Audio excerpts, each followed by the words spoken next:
10 साल से मैं एग्जाम्पल दे रहा हूं इसलिए कि लोग जागे। 10 साल से हिंदू कॉलेज की प्रिंसिपल हमको तंग कर रही, को नहीं जीत पा रही तो मेरे घर के सामने कूड़ादान खुदवा दे रही, कचरा फैलवा रही। 10 किताबें मैं प्रकाशित करके मेरा प्रमोशन रुक गया।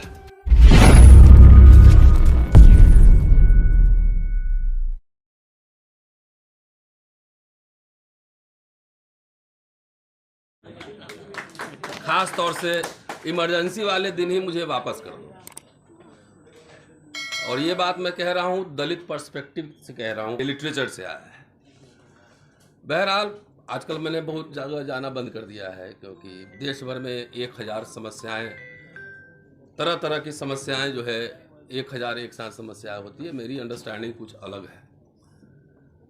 1000 समस्याएं भी लोग जानते हैं और ये भी जानते हैं कि 1000 समस्याओं का समाधान हम कैसे करेंगे ये भी पता है। और वो पता ऐसे है कि सब सीधे एक बार जाएंगे, संसद में कब्जा कर लेंगे, सरकार बना लेंगे और गुंबद पे जब वहां बैठ जाएंगे, संसद के गुंबद पे, वहां से सम्राट अशोक के हम लोग वंशज हैं, दूरबीन से अफगानिस्तान तक शासन करेंगे, उस दिन सारे समस्या का समाधान करेंगे। ये समझ है हमारे दलित समाज ही कह रहा हूँ। अगर बैकवर्ड वाले चाहे तो अपने ऊपर भी इसको इम्प्लीमेंट करके देख सकते हैं। तो आरएसएस समझ गया है, बीजेपी, कि ये लोग सीरियस नहीं अपने समस्या को लेकर, और डर भी गया है। इसलिए मोदी जी ने गुंबद वाला संसद हटा के सपाट वाला संसद इधर ला दिया, कहीं संसद पे कब्जा कर लेगा। Be serious about the problem. और दीवार पे अगर सुराख करनी हो, because we are not political parties, we are social organization. Political party के लोग पॉलिटिकल काम करेंगे, जब हम राजनीति में जाएंगे तो फिर हाउस में बहस करेंगे, लेकिन यहां भी बहस करेंगे। ये दीवार पर सुराख करनी हो तो एक समय में ड्रिल मशीन एक ही जगह रखा जाता है। 1000 जगह रखेंगे तो कभी आप सुराख नहीं कर पाए। बीजेपी एक इशू उठाई थी राम मंदिर, और राम मंदिर से उसने भारतवर्ष पे कब्जा कर लिया। कब्जा ये कह रहा हूं शब्द, इंडियन रिपब्लिक पे कब्जा कर लिया, और सारे कॉन्स्टिट्यूशनल जितने बॉडीज हैं सबको तबीयत से ध्वस्त कर रहा है। हम लोग इधर भी लड़ रहे हैं, उधर भी लड़ रहे हैं, यहां भी लड़ रहे हैं, तो पता है कि सब सीरियस तो है नहीं। एजेंडा वो सेट करता है, हम रिएक्ट करते हैं। मैं समझता हूं एक अनुभव मैं जरूर साझा कर सकता हूं, 2 अनुभव। एक तो 2 अप्रैल का भारत बंद, फेसलेस, एक एजेंडा, भारत बंद। अनिल जैन साहब के नेतृत्व में संविधान बचाओ संघर्ष समिति 5 मार्च 2019 को 5 लोग बैठ के डिसाइड किया था कि 5 तारीख को हम लोग भारत बंद कॉल करते हैं, और सारे पॉलिटिकल पार्टीज को मोबिलाइज किया कि इस पे एजेंडा साथ आप दे रहे हैं कि नहीं दे रहे हैं। जयप्रकाश यादव आरजेडी के सांसद हैं, वो एक दिन शरद जी घर पे ही मिले, बोले रतन जी आप लोगों ने क्या कर दिया है। मैं अपने कॉन्स्टिट्यूएंसी में गया हूं तो 17 साल का लड़का, उसको कुछ पता भी नहीं होगा, लेकिन हमसे पूछ रहा है कि आपने रोस्टर पे बोला कि नहीं बोला। एकदम ऐसे चौड़ा कि आपने रोस्टर पे बोला कि नहीं बोला। पूरे बिहार, उत्तर प्रदेश, तमाम जगहों पर ट्रेन रोक दी गई, और सरकार को, इसी मोदी सरकार को 5 तारीख के सुबह अनाउंस करना पड़ा कि हम अध्यादेश लाएंगे। हम लोग जीते, कोई पॉलिटिकल पार्टी की लड़ाई नहीं थी। 5 इंटेलेक्चुअल, हमारा बहुजन समाज, दलित समाज समझता है क्या कि राजनीति ही काम है, ब्यूरोक्रेसी ही काम है। सोचना, चिंतन करना, मनन करना, प्रॉब्लम्स को कैसे थ्योराइज करना है, ये चिंतन का काम नहीं। इसलिए कोई हमारा रिसर्च टीम नहीं होता है। वो समझता है फ्री का काम है, इंटेलेक्चुअल का काम फ्री का काम है, इसलिए कोई रिसर्च टीम नहीं होता है। सारे लोग इंडिया भर में घूम के देख लो, कोई फंड नहीं करता है रिसर्च को, इंटेलेक्चुअल को फंड नहीं करता है। मीडिया वाला जितने लोग आता है, कोई मीडिया संस्थान नहीं बनाता है। खाली एकदम गुंबद पर चढ़ के जब कब्जा कर लेंगे उसी दिन समस्या का समाधान करेंगे, और वो कभी होगा ही नहीं। Unrealistic dreams, be pragmatic, how to win the battle. हुक्मरान बनना है इस देश का, बाबा साहब का एक लाइन किस संदर्भ में बोले तो वही नहीं पता है। तो हुक्मरान बनते बनते हम लोग हुक्का राम बन गए। इसलिए मैंने कहा कि इंदिरा गांधी जी के इमरजेंसी वाला दिन मुझे वापस दो, क्योंकि दलितों के लिए बेटर काल था, सुरक्षित था, उसको मारता नहीं था कोई। आईआईटीज में एडमिशन हो रहे थे, वैकेंसीज निकल रही थी। राजीव गांधी वाला समय वापस करो, जब वहां स्पेशल ड्राइव आ रहे थे। अभी मैं एक आंकड़ा दे रहा हूं, सर बैठे हुए पटेल साहब, 25,000 SC ST OBC के बच्चे पिछले 5 साल में IIT यूनिवर्सिटीज ने पढ़ाई छोड़ दिया है। हमारे एजेंडा पे है कहीं किसी एजेंडा के तो नहीं। जब हम क्रांति कर देंगे तब हम करेंगे। सुसाइड अभी दिल्ली IIT में हुआ है, बॉम्बे IIT में हुआ। मैं यूनिवर्सिटी में पढ़ाता हूँ, मैं जानता हूँ कि SC ST OBC के साथ, खास तौर से वैसे लोग जो बोलने वाले लोग हैं, उसके साथ ये प्रशासन कैसा व्यवहार करता है। कोई कहीं विमर्श नहीं। नौकरी खत्म हो रहा है, चिल्ला रहे हैं, लेकिन नौकरी भी आपका गया तो पैसा चंदा कौन देगा? 10 साल बाद तो पैसे रहेंगे नहीं। एक अभी हिंदू कॉलेज की बात हुई, वहां एक OBC बच्चा सुसाइड किया। 4,000 SC ST OBC टीचर होगा दिल्ली यूनिवर्सिटी में। हम लोगों ने जब प्रेस कॉन्फ्रेंस उसमें एक नजर नहीं आया। 10 साल से मैं एग्जाम्पल दे रहा हूं इसलिए कि लोग जागे। 10 साल से हिंदू कॉलेज की प्रिंसिपल हमको तंग कर रही, को नहीं जीत पा रही तो मेरे घर के सामने कूड़ादान खुदवा दे रही, कचरा फैलवा रही। 10 किताबें मैं प्रकाशित करके मेरा प्रमोशन रुक गया। ये एजेंडा पे नहीं है। कभी हम लोग एजेंडा पे बहस नहीं करते। चल गए IIT घेरो, कैंपस घेरो। भाटी साहब से आग्रह करेंगे कि एक दिन छल्ले वाली गाड़ी निकलवाओ वहां से, छल्ले वाली 4 छल्ले।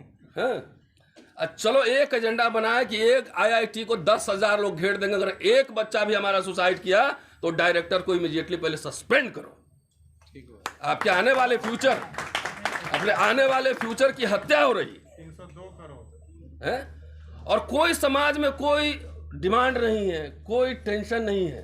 अरे मुझे चीफ जस्टिस ऑफ इंडिया को मुझे ओपन लेटर लिखना पड़ा कि कैसे मेरे साथ इनजस्टिस हो रहा है। मेरे जैसे आदमी के साथ अगर इनजस्टिस हो सकता है कि जो कोई डरता नहीं है किसी से, न मोदी से डरता है, न अमित शाह से डरता है, गिरफ्तारी देना हुआ दिया हमने, तो जब मेरे साथ ये कर सकता, छोटा सा प्रिंसिपल समझिए आप, उसकी पहुंच PMO तक होगी। हम लोग के आपके इंटेलेक्चुअल्स मारे जा रहे हैं। इंटेलेक्चुअल अपने जेब से पैसा खर्चा करके आपका मूवमेंट बढ़ा रहा है, उसके लिए आपके पास फंड नहीं है, कुछ भी नहीं। फ्री ऑफ कॉस्ट के आपको थिंकर चाहिए। तो मैं एक प्रस्ताव रखना चाह रहा हूं, और इसमें अगर हाउस चाहे तो अगली मीटिंग में भी बहस कर ले।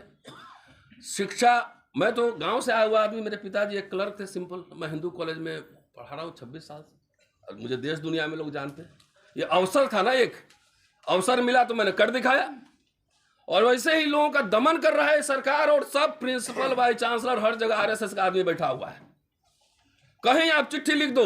मैं राजनाथ सिंह से पर्सनली मिला था। मैं आर्टिकल लिखूंगा, किताब लिखूंगा कि साला कचरा साफ करवाने जाऊंगा वहां। तो ऐसे ऐसे सूरज जी का प्रमोशन रोके हुए 20 साल से। ये हमारे एजेंडा पे नहीं। एक एजेंडा लीजिए, एक पास कीजिए कि अगर एक भी IIT मेडिकल कॉलेजेस में, आपको पता है कि SC ST का फ्रीशिप खत्म हो गया है, स्कॉलरशिप नहीं है। प्राइवेट कॉलेज में रिजर्वेशन नहीं है। आधा मेडिकल कॉलेज में ये है कि आंकड़ा मैं दिखा रहा हूं कि अभी पार्लियामेंट में ही पेश हुआ है कि सेंट्रल यूनिवर्सिटी का आंकड़ा आप जानिए। और 1,000 इशू हम एक साथ नहीं उठाते हैं, एक समय में एक ही इशू। लोहा गर्म है, मार दो हथौड़ा नहीं। लोहा को इतना पीटो कि लोहा गर्म हो जाए।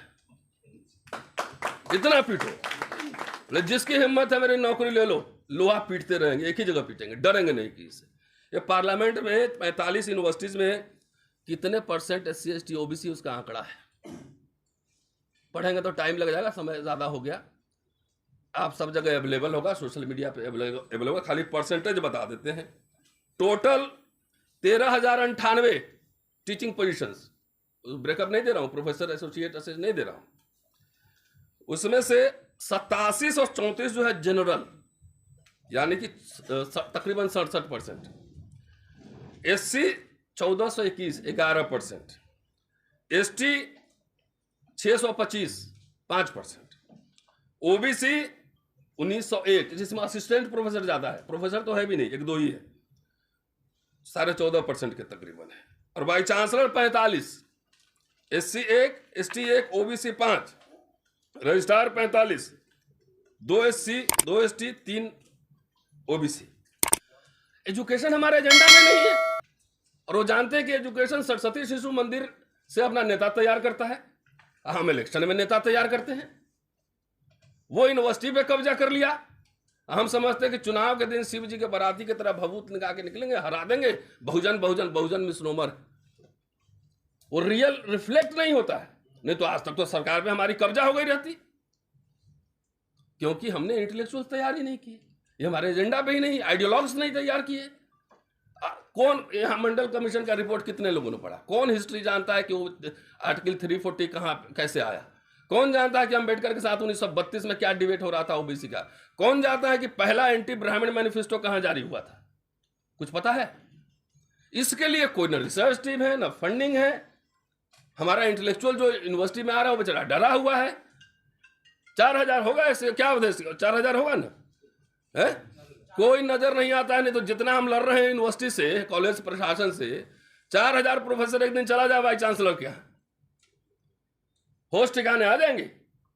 लेकिन मुर्गा कटता है तो एक जो है कटते रहता है, दूसरा दाना चुगते रहता है। इसमें से बहुत सारे लोग इस चक्कर में होंगे, हमको प्रिंसिपल बनना है, हमको डीन बनना है, या हमको कुछ न बनना है, हम टीचर है वही काफी है। दोस्तों, बात बहुत सारी चीजें हैं, लेकिन कभी और आपके एजुकेशन को आप नहीं बचा पाए। नेता तो ऐसा है, अब तो पार्टी खरीद लेता है। 85 जीत भी जाओगे ना तो पता लगा अडानी अंबानी आया 75 को भी खरीद लिया। क्या करोगे? विचारक को नहीं खरीदा जा सकता है। जिसकी विचारधारा मजबूत होगी उसको नहीं खरीदा जा सकता है। हम लोग कैसे होता है कि सपा में आज है, कल हो गया बीजेपी में चला जाता है? कैसे? ओवरनाइट कांग्रेस से एमपी रहा और फिर चला गया बीजेपी में, ओवरनाइट चला गया। हमको इस पे चिंतन मनन करना होगा। हमें नए जमाने के लीडर्स, अभी लोकेंद्र बैठा हुआ है, मेरे पास आया था, बोला कि 50,000, हमने 50,000 कोई दिक्कत नहीं, मैं ही दे सकता हूँ। हमने देना नहीं, अब रिव्यू पिटीशन में जाओ वहां पे एक बार 2-4 महीना जेल रह के आओ, तब लीडर बनोगे, बढ़िया से लड़ो भिड़ो। तो कायर लोग कभी मिशन नहीं चला सकता है, लालची लोग कभी मिशन नहीं चला सकता है। इसके लिए त्याग करने वाले लोग चाहिए, इसके लिए लड़ाका लोग चाहिए। और ये लड़ाई, लाठी की लड़ाई करने के तो सिपाही हमारे पास लाखों है। अभी तो यहाँ की लड़ाई लड़नी है, बुद्धि की लड़ाई लड़नी है। इस देश में लोकेंद्र जैसे 100 एक्टिविस्ट चाहिए, इस देश में सूरज मंडल जैसे 100 इंटेलेक्चुअल चाहिए, इस देश में रतन लाल जैसे 100 लोग चाहिए। चौक चौक पर तुम्हारे जवाब देंगे, क्योंकि मैं जानता हूं कि सबसे ज्यादा तुम्हें दर्द कहाँ होता है। सबसे ज्यादा दर्द वहां होता है कि जब दलित वाइस चांसलर के, मिनिस्टर के, प्रिंसिपल के आंख में आंख मिलाकर बोलता है हाउ डेयर यू, वहां सबसे ज्यादा दर्द होता है, हड्डी में चोट लगता है। दलित हुए कैसे ऐसे बोल दिया? हमने ऐसे ही बोलेंगे, मुझे पता है यही दर्द हो रहा है। तो इस तरह के लोग जब तक नहीं बनाएंगे, 1000 समस्या लेके जाइएगा, इसका मतलब you are not serious about that. आप सीरियस नहीं है किसी इशू को लेकर। एक खाली बचाइए अभी। और मेरी ये समझ है कि मोदी जी अपने अच्छे दिन आप ही रखो, मुझे तो पुराने वाले ही दे दो। जितने दम ओबीसी प्राइम मिनिस्टर और सुप्रीम कोर्ट में दे रहा है कागज की हम जाति जनगणना नहीं करा सकते। अरे आपके कहने से क्या होता है? क्या है तो इलेक्शन पब्लिक परसेप्शन तो चला गया ना कि मैं नीच कहा, मैं पिछड़ी जाति का हूं। यहाँ जितने बैठे होंगे उनके समुदाय का मैं जानता हूं। मैं काशी प्रसाद जायसवाल में मेरी पीएचडी है। मैं जब जाता हूं जायसवालों की पिछड़ी जाती है, लेकिन 99% जायसवाल जो है बीजेपी को वोट देता है। कैसे नहीं, आप समझे? तो पब्लिक इमेज परसेप्शन चला गया है। We have to develop counter narrative. और ये सिर्फ लीडर नहीं कर सकता। लीडर आप भाषण दीजिएगा, हम लोग भी चल के भाषण देंगे। इसके लिए लीडर को मजबूत बनाने के पीछे आइडियोलॉग चाहिए होते हैं। हमारे बहुजन लीडर्स में कमी है। कहीं किसी का टीम देखे हैं भाटी साहब? कोई टीम नहीं, कोई रिसर्च टीम नहीं होता है। लोहिया के किताब तक नहीं पढ़ता, अम्बेडकर का किताब तक नहीं पढ़ता है, कहता है कि मैं अम्बेडकरवादी हूँ, मैं समाजवादी हूँ। अरे मैं जानता हूँ कि भाटी साहब सब नहीं पढ़ सकते हैं, तो 4 आदमी पीछे रखेंगे ना। जरा लोहिया जी देखिए तो कम्युनिज्म पे क्या बोले थे, तो 4 आदमी निकाल के दिया, यहाँ पे इतने साल में बोला। हवा में बाबा साहब ने कहा था, कहाँ था पता ही नहीं।